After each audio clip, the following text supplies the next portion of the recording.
Bienvenidos a la clase de hoy. Vamos a hablar sobre los procedimientos técnicos de la anatomía patológica. Aquellos que son métodos básicos que se utilizan en el laboratorio de patología cuando se recibe una muestra de tejido u órgano obtenida de un paciente vivo o bien un paciente muerto en el caso de una autopsia, o bien provenientes de tejidos de animales de experimentación a fin de realizar un diagnóstico. Ellos son los estudios macroscópicos y microscópicos de la muestra. En este último caso, volveremos a mencionar la técnica de procesamiento histológico que aprendieron en histología. Estos temas serán desarrollados durante esta clase teórica. En la clase pasada mencionamos que nuestra función como odontólogos es detectar en nuestros pacientes si se encuentran en estados de salud o enfermedad. Empezamos por los tejidos blandos, siguiendo una rutina que se enseñará en estomatología y que termina con los tejidos duros del diente. En esta imagen observamos una lesión en mucosa del labio inferior, es decir, una manifestación localizada de enfermedad. ¿Cómo sabemos que es una lesión? Porque cumple con los requisitos que se consideran como tal. En este caso, un aumento localizado de volumen tisular, redondeado, prominente, rojizo, con áreas blanquecinas, elástico a la palpación. Es decir, esto es describir clínicamente la lesión a fin de recolectar información para considerar diagnósticos presuntivos. En esta imagen les mostramos ejemplos de lesiones de mucosa bucal que serán estudiados más adelante, pero detallamos que se consideran lesiones bucales a los cambios en la mucosa bucal en su estructura epitelial como manchas, queratosis, verrugosidad, vegetaciones, pérdida de continuidad del epitelio de la mucosa, es decir, erosión, ulceración, úlcera, aumento de volumen con contenido sólido, pápula, nódulo, tubérculo, tumor, aumento de volumen con contenido líquido como ampollas y vesículas. Y podríamos seguir, pero eso es parte de otro capítulo de la anatomía patológica que lo veremos en el segundo ciclo. En este caso observamos una lesión caracterizada por un aumento de volumen localizado a nivel de la mucosa bucal que requiere para su diagnóstico el estudio anatomopatológico. Aquí se realizará un estudio biópsico, el cual será estudiado detenidamente en la clase próxima. Este es uno de los métodos de la anatomía patológica que nos permite obtener muestras de tejidos para su estudio macroscópico y microscópico. En esta imagen se observan 4 fotos, de las cuales la primera corresponde a un punch, el cual es un instrumento que se utiliza para tomar biopsias. El 2 es la foto clínica en donde se observa el punch aplicado sobre una lesión semejante a la que veíamos en la imagen anterior, sobre la mucosa bucal para hacer la toma biópsica. La 3, en donde ya se obtiene el material, la muestra de tejido para enviar al laboratorio de anatomía patológica para primero realizar su estudio macroscópico. Y en la foto número 4 se observa la imagen microscópica para entonces realizar el diagnóstico. Uno de los objetivos de la bolilla 1 de esta unidad de apertura que ejercitarán durante el trabajo práctico es la descripción clínica de las imágenes de alteraciones de la mucosa bucal que van a posiblemente encontrarse a lo largo de su carrera como odontólogos. En esta imagen de la mucosa yugal estamos observando una lesión exofítica, es decir, que se encuentra ubicada hacia afuera exofítica, distinto de endofítica que crece hacia adentro. Esta crece hacia afuera, es vegetante, verrugosiforme, rojiza en la periferia y blanquecina en el área central, y también requiere un estudio anatomopatológico. Otra imagen clínica de una lesión vegetante, en este caso se encuentra ubicada en el borde lateral de la lengua, en la porción más posterior.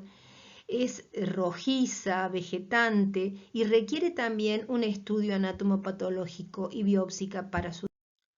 Otra imagen clínica, en este caso de pérdida de la continuidad de la mucosa dorsal lingual. Es de forma estrellada, tiene bordes nítidos, profundos, rojizos en los bordes, mientras que en el centro es amarillento. Requiere estudio biópsico. Otra lesión de la mucosa, en este caso de los labios, de la comisura labial, es una lesión ulcerada, profunda, rojiza, intensa, de bordes gruesos, evertidos, que también requiere su estudio anatomopatológico. En este caso observamos un aumento de volumen a nivel de la encía marginal y adherente por lingual del lado derecho de un paciente a la altura del segundo premolar inferior. Es redondeada, es exofítica, avanza hacia la línea oclusal, es sólida, es de coloración rojiza en la porción superior y rosada pálida en la base. También requiere un estudio anatomopatológico. ¿Esto qué quiere decir? Que una vez recibido el material podrá ser evaluado macroscópica y microscópicamente, que es el objetivo de nuestra clase de hoy.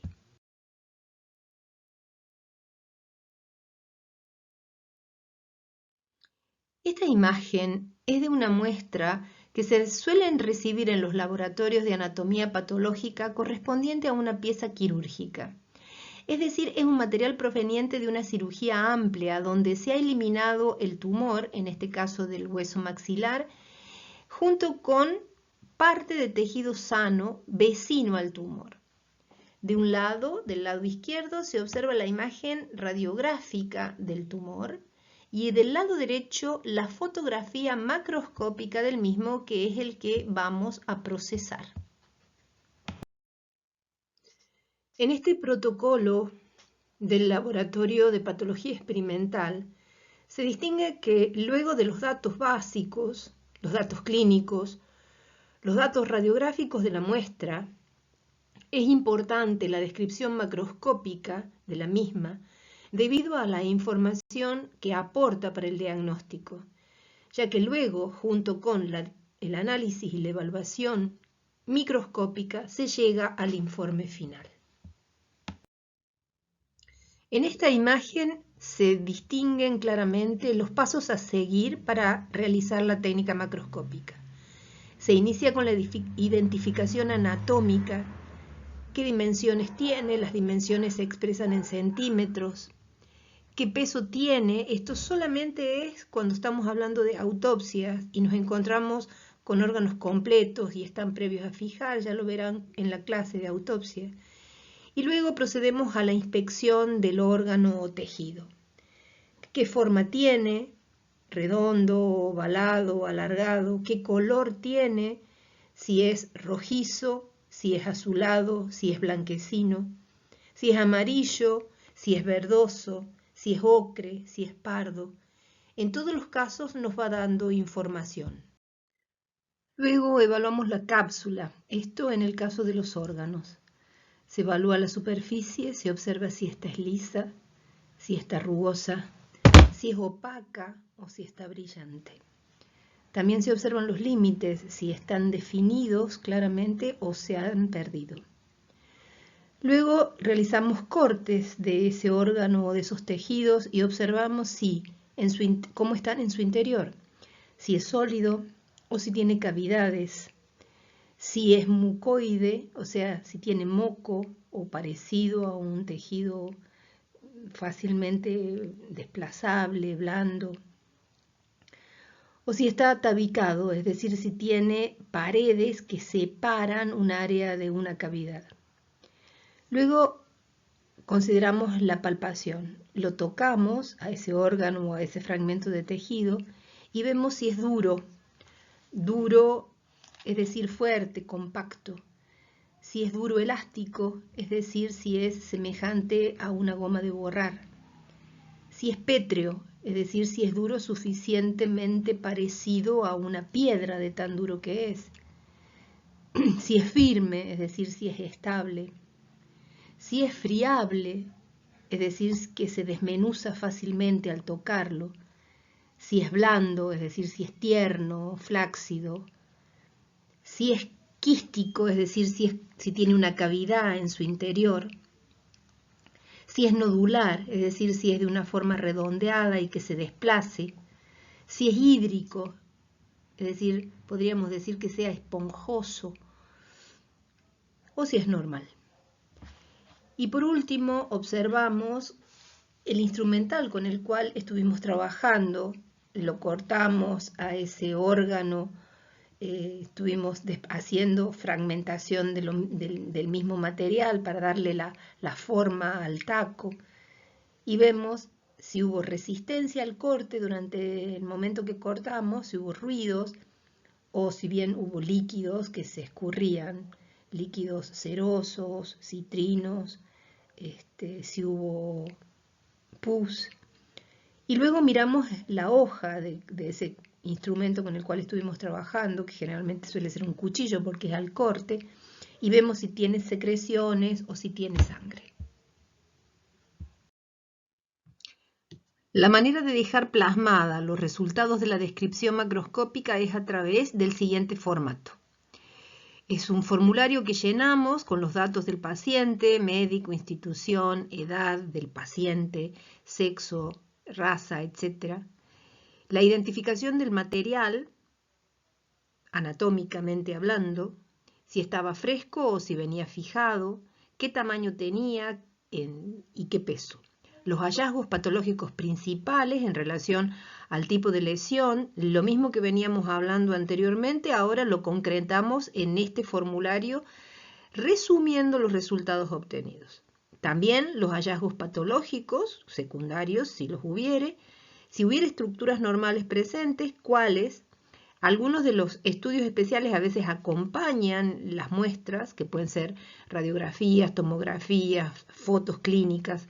Y por último, la lista de los cortes a realizar, es decir, los fragmentos de tejido que son seleccionados para estudiar, para esos procesarlos desde el punto de vista microscópico para obtener un preparado, un portaobjeto con el fragmento de ese tejido para hacer el diagnóstico microscópico.